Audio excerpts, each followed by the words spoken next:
make your own battery at home, all you need is two different types of metal, some copper wires, and a conductive material. Many household items can be used as the conductive material into which you place your metals, for example, salt water, a lemon, or even dirt. 1. Making a hand-powered battery. Gather your materials.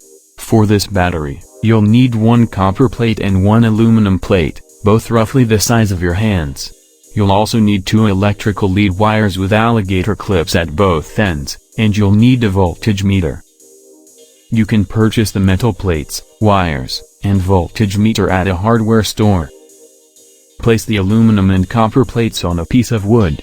If you don't have a piece of wood, you can also place the plates on another non-metallic surface, for example, plastic. Connect the plates to a voltage meter. Using the alligator clips, connect the copper sheet to one end of the voltage meter, and the aluminum sheet to the other end of the voltage meter. If you're unsure of how to connect items to your specific voltage meter, check its instruction manual. Place one hand on each plate. When you place your hands on the metal plates, the sweat on your hand should react with the metal plates to produce a reading on the voltage meter. If the meter doesn't show a reading, reverse your connections, attach the copper plate to the terminal that the aluminum plate was connected to, and vice versa. If you still struggle to get a reading, check the connection and wiring. If everything is working well, it could be that the plates are oxidized. To remove oxidization, clean the plates with a pencil eraser or steel wool. 2. Making 14-cell water-powered battery. Gather your materials. For this battery, you'll need some copper wire, 15 sheet metal screws, an ice cube tray, and water. In addition, you'll need a pair of scissors, a voltage meter, and two electrical lead wires with alligator clips at both ends. You'll wrap each screw in copper except for one, which you will use as a negative terminal, to which you will attach one of the lead wires once the battery is complete. Wrap copper wire around 14 of the 15 screws. Wrap a piece of copper wire 2 times around the top of each screw, just beneath its head. After wrapping the wire around a screw, use your finger to bend the wire into a hook. You'll use this hook to clip the screw to the edge of its ice cube tray compartment. Attach one screw to each ice cube tray compartment. Each ice cube hole will act as a single cell in your battery. Affix one screw to the edge of each cell. Ensure that there is only one screw in each cell. Attach positive and negative terminals to one end of the tray. On one end of the tray, hook a piece of copper wire to the outer edge of one of the cells. On the same end of the tray, place a screw in the cell next to the one in which you just placed the copper wire.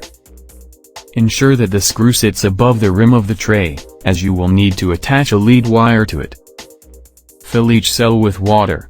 Ensure that the cells are full enough that the copper wire hooks and screws are touching the water. Attach lead wires to positive and negative terminals. Attach one lead wire to the copper wire terminal using its alligator clip. Then, attach a different lead wire to the screw terminal, again using its alligator clip. Be careful not to let the alligator clips touch the water. It doesn't matter which color attaches to which terminal. Test the battery. Attach the other ends of the lead wires to your voltage meter. The 14-cell battery that you've just made should measure roughly 9 volts. Boost the voltage.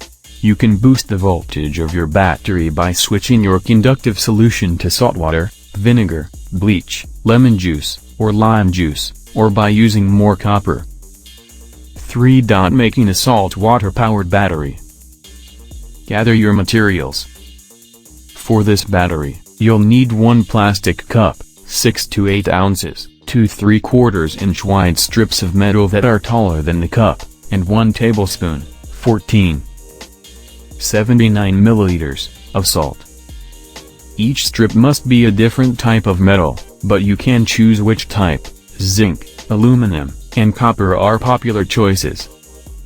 In addition, you'll need a pair of scissors, a voltage meter, and 2 electrical lead wires with alligator clips at both ends.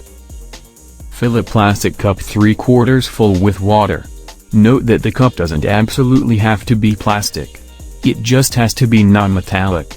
Styrofoam and paper cups will also work. Add 1 tablespoon, 14.79 milliliters, of salt to the water and stir. It's the same process if you decide to follow the salt, vinegar, and bleach variation.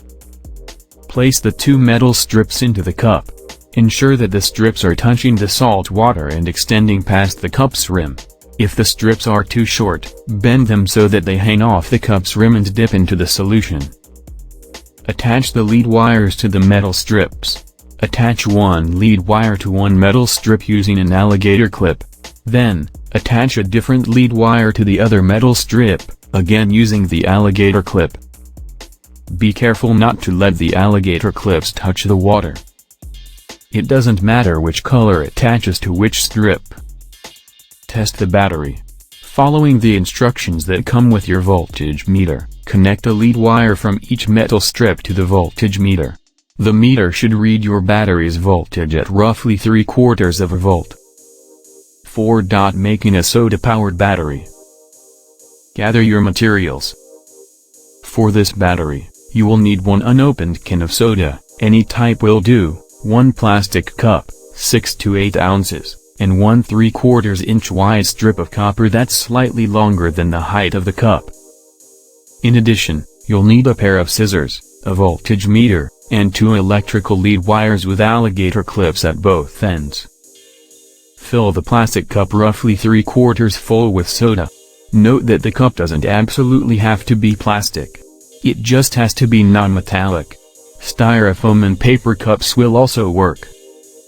Make sure the soda can is completely empty. Discard, or drink, any soda that remains in the can. Turn it upside down in the sink and give it a few extra shakes to make sure that all the soda is out. Cut a strip of aluminum from the soda can. Cut a 3/4 inch wide strip from the side of the soda can. Ensure that it's slightly longer than the plastic cup's height. If this isn't possible, don't worry, you can just bend the top of the strip and let it hang over the edge of the cup and into the fluid. Sand the aluminum strip, optional. You can skip this step if you bought the aluminum from a hardware store. If you cut the strip from a soda can, you'll need to sand off the coatings, i.e. paint, plastic, on both sides of the strip. Place the strips into the solution. Ensure that the strips do not touch each other. Place them across from each other, not side by side or overlapping, in the cup. Attach lead wires to metal strips. Attach 1 lead wire to 1 metal strip by opening the alligator clip and closing it on the strip. Then, attach a different lead wire to the other metal strip, again using the alligator clip. Test the battery. Following the instructions that come with your voltage meter, connect a lead wire from each metal strip to the voltage meter. The meter should read your battery's voltage at roughly 3/4 volt. Please click on the link below the video to watch the full content. If you are interested,